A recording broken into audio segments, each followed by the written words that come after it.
Hello, good evening, good afternoon, good morning to whoever is joining us today from around the world. I have the pleasure of speaking with the medical director of Laurel Fertility Care based in San Francisco, USA, to talk all about the craziest comments people from our community have shared with us in advance of today, all around the festive season when you're trying to conceive. Now, we've been inundated with the most unbelievable comments, which we'll be sharing today and asking Dr. Smikle's advice about how to deal with those questions, what Laurel Fertility Care, how they support you particularly, and really hearing a bit from a medical point of view, what you can say to some of these wacky out there comments. So if you yourself have had any kind of unbelievable or crazy comments thrown your way during the festive time, please do put them in the comments. Let us know. We'd love to hear. And we're being joined by Dr. Smikle now. Hi, Dr. Smikle. How are you? I'm doing okay. How are you doing? Yes, very well, thank you.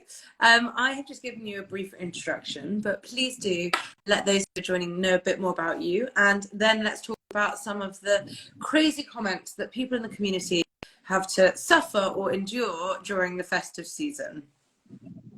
Well, thank you once again for inviting me to the forum. My name is Colin Smikle. I'm the medical director at Laurel Fertility Care. We have offices here in the San Francisco Bay Area and also serve people from around the world and also from our local community. So thank you again for having me on board. Absolutely. So I was just explaining to those who are joining that we put up some polls, our stories, and we asked you guys, what are some of the out there questions or comments you've had to experience whilst you're trying to conceive, especially as we're in of the festive season. And Dr. Smikle, there were lots of responses which I will talk about and tell you about, but I'd love to know, do you hear from your patients some comments that they've heard from families and family or friends that might be a bit controversial? Well, I think one of the things, especially around this season, is just that families are getting together. Everyone is actually asking all those questions, and then there's a lot of well-intentioned advice that's actually outlined. And oftentimes, you'll have generations asking the younger ones, when are they going to start their family, not realizing that people might have been on that journey for quite some time and not just sharing some of the challenges they've had.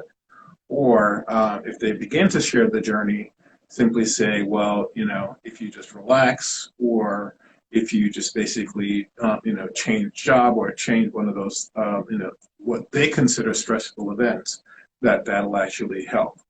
Or that, well, when I was young, this is what you did. And so those are common things that, very well intentioned, but sometimes not really appropriate, nor ones that are going to be helpful through the time. Mm-hmm. Absolutely. I hear from people who are joining today some of the comments you may have experienced, people who probably have good intentions, but it can be very difficult, especially at the moment in the Christmas. Some of the responses, if I can share them with you, were a same-sex female couple say that they were told to have a one-night stand with a guy.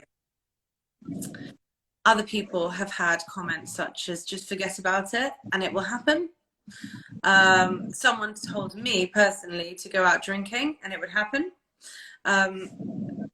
Definitely didn't. So those comments are just not helpful.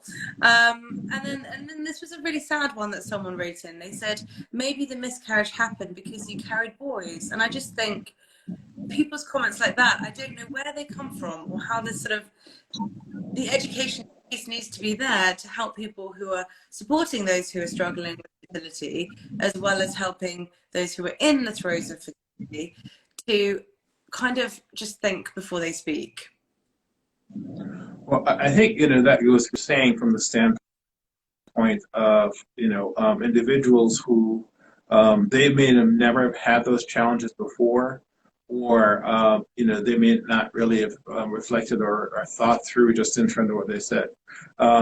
Especially in different parts of the country, as you said, our patients or same-sex couples will end up having a whole host of different recommendations. The easy one is one you mentioned in terms of this going out and having a one-night stand, not recognizing that, basically that person's choice is not to ever have any relationship from that standpoint. And, you'll end up having even friends, very well-intentioned friends, volunteering to provide that effort. And I think, the important thing to realize is just that sometimes that may fracture a relationship, but the other parts that it can also allow is for education and to actually have some means in terms of providing, some discourse in terms of what that may mean for you. Mm-hmm. So very, very challenging. And I think one of the things that I would say that's most important in this time frame is to, really try to step back and protect yourself and recognize that, you're going to end up having these situations there.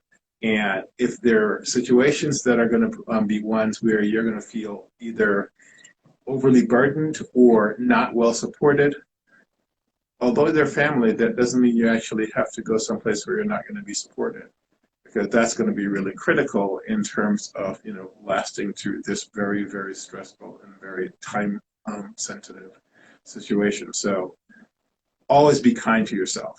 That's the most important part, because that's the one that's going to be helpful. And I have more that I'd love to just mention, because I think it's really important to raise these comments and for other people to hear them, so that they realize that if you're experiencing something similar and you've had someone say something like this, you're not alone in getting these kinds of questions. Someone said people can often say, relax, it will happen. We hear that a lot. And the reality is, relaxing isn't going to necessarily make you pregnant. And in your field, that is not the best advice. So what would you say to that one? Well, I think that one specific, I think it's one where no one understands the road you walk. So therefore, if someone with tubal disease can't relax, it doesn't change the biology. Someone with very low sperm count can't relax, because essentially it doesn't change, getting more sperm. So, sometimes relaxing is going to be far from what you need to do. You do have to kind of basically, be very proactive and very specific and then intentional in terms of how you go through. It is true that sometimes, you'll end up having clinics or practices that actually also wind down. So just at the time when you're feeling burdened or feeling that you're not going to be supported, sometimes you'll feel like you're left alone, because you're not going to end up having your clinic support either. And I think the key thing to focus on is look at all the areas around where you're going to end up having to support. Not really, focusing on those unusual ones. Don't get into fights about what relaxing means, because I think it just basically makes you wound up without really educating, anyone else in the forum. And the key thing is, basically look at places where you're going to get support, and that's going to be the most important ones. Someone telling you not to relax, sometimes the best thing to do is to say nothing and simply just kind of go on and realize that that's walking that space and creating that conflict is not going to help. And so it's best sometimes not to engage, or to avoid it entirely by not being there. Yeah, absolutely. Other ones that we've heard are, someone was discussing their IVF treatment and how hard it is. Someone else saying, I'm 7 weeks pregnant. And that is a really hard one, isn't it? Because often people might wait until a family event or holidays to make an announcement about a pregnancy. And whether your family or friends know what you're going through or not, that is impossible to hear when you're trying to conceive or going through treatment.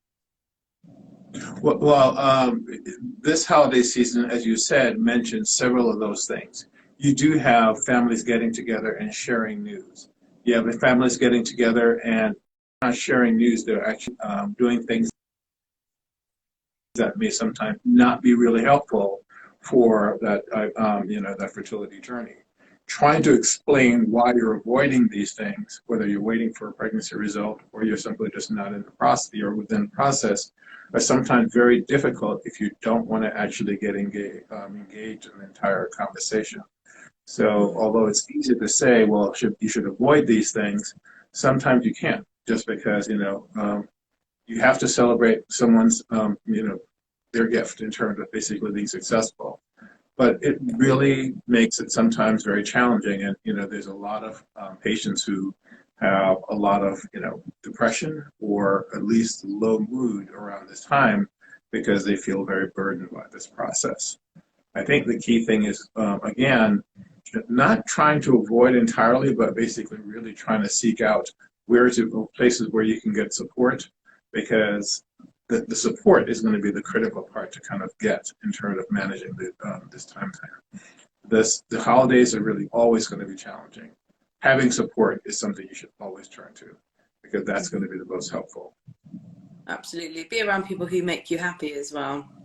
Exactly. We've also, some people say things like, an uncle said to someone, it was your choice to try and conceive as a solo parent, when that person said that money worried them. Now, that's not a helpful comment, is it, when someone's trying to create their family in whatever unique scenario? Well, basically, what you're talking about is the general message or the general concern about judgment. Basically, you'll end up having generations saying, well, in my generation, in my time, single individuals didn't have families.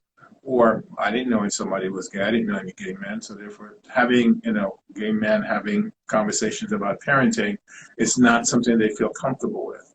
And so there's a whole host of inappropriate, considerations or conversations that occur. And it's always going to be really fraught with a lot of challenges in terms of how to kind of basically have those conversations in a meaningful way. And, sometimes what it means is basically trying to prepare well before the event by having your support within that family structure. So therefore, if you have someone who is going to be supportive, having them be your advocate to not fight the fight alone. Because one of the hardest parts is feeling like you're actually being attacked or feeling like you're alone through the process. If you have advocates on your behalf, those are always going to be helpful, because then it makes you feel less like you're being burdened without having support. I think that's very, very good advice. And I think that another comment that we hear a lot, and you've probably heard people say this to you, is people advising people to do things like have sex on a week, or put your legs up in the air after you've had sex, as though that is going to solve everything that you're going through, which we know is not always a useful comment, especially Right. when you're needing fertility assistance. Well, I think the key things is just that there are always going to be myths or misconceptions or old wives' tales about what the process means. If you want a boy, having sex on a certain day, having sex sooner or later after your ovulation, basically having your legs in the air, putting a pillow on your bottom. All those things are going to be ones that I'm not saying that they're all ones that you can kind of discard. Some of them, yes. But the important thing is just that none of those are going to actually have meaningful difference all the time in all situations. So, again, it's basically not really falling into that trap, if you will, of basically listening to those well-intentioned advice. It all comes from a point of support on their mind. But you have to realize it's just that the majority, the population may not actually have many infertility challenges that they even think about or talk about. Many people will end up getting pregnant without really having any, attempts. So, they're going to be really hard in terms of basically being, avoiding for you or advocating for you. I'm sorry, you were saying? I'm sorry? You broke up there again. We can't. You broke up. Oh, I'm sorry. I said, can you hear me now? Yes. Okay. You. Yeah. So what I was saying was that there are a lot of individuals who they'll actually either try to be helpful by saying things that are not going to be as helpful in terms of putting yourself in laying in a certain position or having sex on a specific day. and or just relaxing. None of those things by themselves are going to be helpful. So there's all ones you actually have to think and talk about with some disconcert and saying it's not really helpful to kind of plan for that. So that's important to realize. And how do Laurel Fertility support patients emotionally with a fertility journey at whatever stage? Well, I think the biggest thing is basically having a team that's really going to be helpful and supportive in terms of patients are always going to ask questions. No question's going to be one that you consider either meaningless or not important. It's important to that individual, so paying close attention, especially around these times. Not trying to ignore patients when they're actually asking many of those things, but also asking, well, should I wait or should I take the holidays off? Only because many of those questions are not really asking, what should I do now? It's basically saying, I need your help. How can we support you? Listening to the individual and then asking for that, trying to address what their needs are, that's going to be the important part. Totally agree. Totally agree. If anyone has any questions for Dr. Smikle, whether they're medical or on the holistic supportive side, we're talking about sort of crazy things you might hear and things that people talk about during the festive time when you're struggling to conceive and perhaps, having treatment.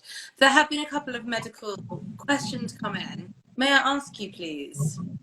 Oh, definitely. Go ahead. Okay. Autoimmune disease and embryo transfer. Any tips? Well, I do think that basically some specific autoimmune diseases do impact implantation and therefore success. Specifically, let's say someone who has lupus or someone who has some really severe psoriasis. Anything that basically is going to cause inflammation may actually affect the lining as well.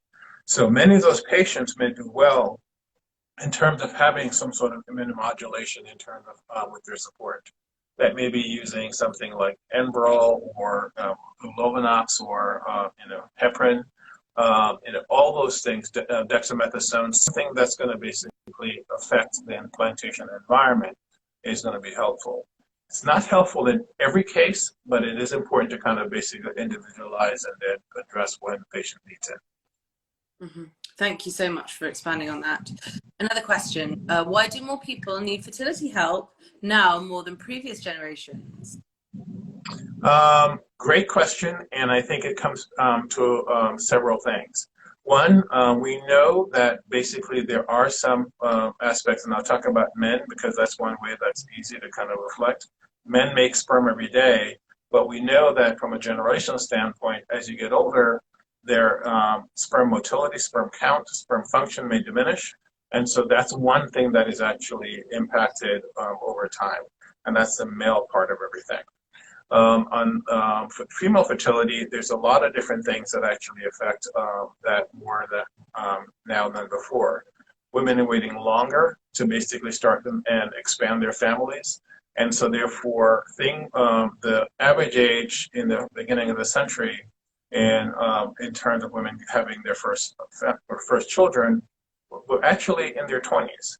Now you're actually having women who are having their children in their 30s and their 40s. And so as you get older, egg quality diminishes, egg function diminishes, other things that you might have done throughout your early life may impact the chance of success. So therefore, those are the things that are affecting the ability for things to work, and then that you hear about these things more now. In the United States, people have actually addressed that by actually advocating that women freeze their eggs earlier, just so they can actually avoid some of those barriers. But the key thing is just that time is one thing you can't get back. And things that might have been done or easily done when you were younger, it's going to be much harder to do. People are also waiting to basically be specific about the intention and time for when they want their families. If you're 30 and you want 3 kids, you might actually have to be much more prescriptive than as someone who is, say, 20, because you can't just basically just wait every 2 or 3 years because you may run out of time. So those are the reasons why you end up having people who are looking for fertility treatment a lot more now, because you can end up having much better success. The other thing too is that there are individuals who never had that opportunity before, and now it's an opportunity that's basically open to them. Women who didn't have eggs when they were born, or had eggs when they were born but basically had surgery. Those individuals can still parent and have families now when they didn't have the opportunity before. So there's a whole host of reasons why people are looking for a lot of these services now, whereas before it wasn't available, or the success rates are not as high. What about environment and toxins and things like that, the world we live in? There are definitely importance in terms of saying that there are some things that affect that. Again, on the male side, you actually have a lot of men who are they're vegetarian or vegan, eating a lot of soy-based products. That basically soy-based products may end up having some estrogen effects that does affect sperm function and sperm count. So therefore, that's one effect. Basically, we've had a lot of environmental exposure to EPA by fossil phenols, and therefore those are going to affect sperm and also affect eggs as well. Smoking is one really, really important thing that actually affects eggs and sperm. So those are really, really common things. In certain areas, you may end up having either hypo or hyperthyroidism as a function that is also impacting fertility and fertility options. So there's a whole host of environmental things that are there that are going to be coming more into play. There are many that basically are, they build up over time in your body. So we're going to end up finding out in the future some of the things that we've been exposed to in the distant past that are going to affect the outcome in terms of what we do. Or, more importantly, may affect our children, which we don't know about quite yet. Yeah, absolutely. I guess vaping is one of those as well, isn't it? Right. Well, thank you for your thoughts on all of these kind of comments that we've been sent in advance. If anyone else has any more questions for Dr. Smikle or thoughts on what we've shared today regarding crazy comments that you may have had to listen to during the festive season as we gear up for more festivities, then please do share. The team at Laurel are fantastic and very caring, and we've linked up in bio, so please do go to our link in bio and contact Dr. and the team, who will take care of you whatever stage of your journey you're at, and understand these sensitivities and these triggers that come with a fertility journey. Is there anything else that you want to add, Dr. Smikle, that you think people should be aware of, especially in the lead up to Christmas? I think the biggest thing is, again, the most important thing, and it's the easiest thing to say, but the hardest thing to do, is to be really, really mindful and basically take care of yourself. And the reason for that is just that throughout the year, we actually run, stress, we strive, and we don't take the time to basically heal, reflect, look internally and say, what do you need, what do you want? And I think sometimes in terms of listening to your body and slowing down may help you to go through and heal through the process, regardless of what you choose to do. Sometimes, the journey isn't successful, and you have to mourn that as well. Taking care of yourself is actually important to basically advocate for any outcome, good or bad, that may occur. And in this time, especially around this Christmas, when everyone's basically the intention to end up celebrating, you need to celebrate yourself as well. And that's important to realize. Would you also say that people can look ahead to a new year and new beginnings and new opportunities and the start of another chapter? That's actually a great comment, and I think that's the one to really look forward to. There are some people who rush the end of the year, but to realize that the new year provides a new opportunity for those who may end up having, say, changes in insurance, changes that may end up allowing them to do a lot more things. The new year is always going to be a helpful one and a one to look forward to, especially in that behalf. So that's well said. Great. Well, it's always a pleasure speaking with you. Thank you to everyone who's watching this and joining, and really thinking of everyone who is struggling during this time, and the team do tap our link in bio to connect with Laurel Fertility Care. Thank you so much for your time. Always a pleasure. Well, thank you as well. Thank you to your community, and I hope everyone has a happy holidays. Take care of yourselves. You too. All right. Bye-bye now.